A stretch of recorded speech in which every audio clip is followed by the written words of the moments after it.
اعوذ بالله من الشیطان الرجیم بسم الله الرحمن الرحیم. ګرانو کتونکو سرفراز دورانی جی خپل د فیسبوک پاڼې نه تاسو ته جی من ډک سلامونه. عزتمنو زه د وخت کې جی بالکل په د نوخار کې جی کین کې خاص کل د پیپل چوک کې دلته زه موجود یم او تاسو جی کته شي د اختر ته تقریبا یو سور جی پاتې دي او تاسو ګوري خاص کل د جی خزو او خاص کل د بچو روز پر روز کم دی رش واقعي لګیا دي د وخت جی مونږ سره حسیب خان دلته مونږ سره ولاړ دی او د اختر په حواله باندې خبرې وکړو چې د دې څه وینا ده. حسیب خان د یو جهان جی مننه تاسو خوشاله اوسئ. څنګه چې ما تاسو وی چې د اختر ته جی او سور دی پاتې دي او دا تاسو وګورئ د خزو او د بچو چې کم دی رش پر روز پر روز کم دا رش واقعي لګیا دي. آیا د کاروبار په حواله باندې تاسو څه وایي؟ ماشاءالله زه خو تاسو شکریا ادا کوم چې تاسو موږ د خبره پورته کا. زه به جی رشواره کې دا وایم چې اختر خو ډېر تیر شوی دی خو دا اختر د تجارت په اعتبار سره ډېر کمزور روان دی. تاسو د مهنګایي شرط تاسو ګورئ نو انتهایی اونچی درجه ته ورسېده. څنګه چې زموږ نوکار کې به سیلاب اونچی درجه تک پہنچ گیا داسې د مهنګایي اونچی درجه تک پہنچ گیا. لکه تاسو د ګولډ لکه سرو قیمت ولې 3,20,000 ته سره ورسېدل. داسې هر څه او اسمان سره خبرې کوي. نو غریب عوام چې دغه اشیاء خوردونوش کم ضروري اشیاء دي هغه سکت نه لري نو دا عام چې کم د جامه جوړه شي یا د اشیاء خوردونوش نه علاوه چې کم سيزونه شو زموږ زیاتره کاروبار هغه سره دی نو هغه بیا د غریب عوام نه مکمل د اوټ اف رین شو. نو زه به حکومت ته دا اپیل وکم چې خدا را زموږ باندې لګ رحم وشي او تاجر برادری باندې او ټول پاکستان باندې نه رحم خو جی نشته. سی بل دا خبره کومه که تاسو ګورئ جی پاکستان آزاد شوی تقریبا 75 سال شوی دی جی که نور ملکونه که تاسو جی ګورئ یا اختر شو قدر تهوار شروع شي نو هغه حکومت چې کم دی هغه ریلیف ورکوي. واحد زموږ د پاکستان کې چې کله روزه شروع شي جی یا داسې ښه غونډه تهوار راشي نو دی چې کم دی هغه مهنګای دی سیوا کی. آیا تاسو څه وایي که د دې مهنګای چې کم دی ذمہوار څوک دی؟ د دې مهنګای ذمہوار خو جی موږ ټول یو. دا هر سړی خپل وسه پورې ظلم کوي کنه جی.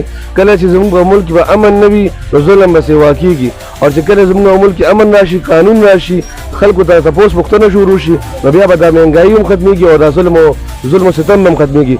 صرف پاکستان نه جی پاکستان سره خوا وشه چې کوم زموږ پړوسي ممالک دي هلته کې د ډالر ریټ ته وګورئ زموږ ملک ډالر ریټ ته وګورئ. موږ نه افغانستان ښه شو موږ نه چې د انډیا ښه شوه نو موږ کوم ځای کې پاتې شو؟ آیا زموږ فوج زموږ اوچت فوج دی که نه موږ چې زموږ فوج ډېر اوچت دی خو زموږ چې کوم معیشت دی کم طرف ته روان دی. نو که تاسو وایئ چې معیشت تباه دی معیشت کاروبار تباه دی کاروبار تاجر تباه دی تباه دی جی. خیر وره څه به وي دا جی عزتمنو امجد خټک صاحب دلته چې موږ سره ولاړ دی ماشاءالله ډېر ښایسته ښکاري. امجد بھائی دا راته ووایه چې سوري اقلیم خټک صاحب دلته چې موږ سره ولاړ دی. اقلیم بھائی دا راته ووایي چې اختر چې کم دی یو څو ورځې پاتې دي او ماشاءالله تاسو خو جي خپل یو سیاسي سماجي خلک یې تاسو به څه وایي چې اخترونه خو جي ډېر تېر شوي دي. آیا هغه نسبتونو باندې دا اختر څنګه دی؟ ډېره مهرباني ګراني صاحب ګراني ډېره هاي اشاره باندې ده او بدامني ده. نن سبا چې کوم حالات دي خلک د کورونه نه راوځي ګرانۍ په وجه بدامنۍ قتل او غارت روان دی او بې ګناه چې کوم دی کومې ډکیتۍ کومې غلاګانې روانې دي بالکل د لاقانونیت دی.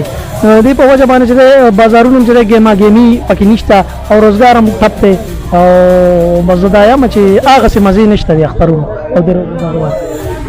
دا جی عزتمنو اقلیم خټک صاحب ماشاءالله حسیب بھائی ډېر ښایسته خبرې وکړې چې تاسو وګورئ چې څنګه مخکې جی دا خبره کړې ده چې نور ملکونو کې جی تاسو وګورئ چې کله روژه یا اختر داسې شروع شي نو هلته چې کوم دی هغوی حکومت هغوی ته خپل چې کوم دی ریلیف ورکوي. واحد زموږ د پاکستان یو داسې جی ملک دی چې کله دلته جی اختر یا شوکدر دلته شروع شي نو زموږ چې کوم زموږ د حکومت چې کوم دی زموږ د عوام ته چې کوم دی ریلیف نه بلکې جی هر یو شی چې کوم دی ګران کی.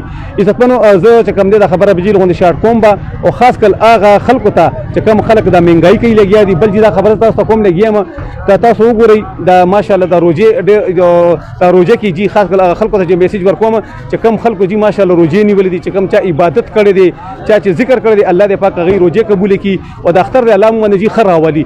بل جی خاص کل د مسافرو ته جی یو میسیج ورکوم زه ته چې دې وخت کې کوم دا مسافر چې کوم خپل د بچو نه خپل د خویندو میندو نه لرې دي هغوی هم په دې ارمان کې دي چې یاره موږ د پاکستان ته راشو او اختر مناو کړو.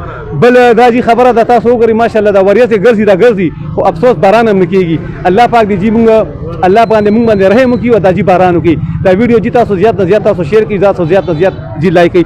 امجد خټک اقلیم خټک صاحب ډېره جی مننه ستاسو. ډېره مهرباني.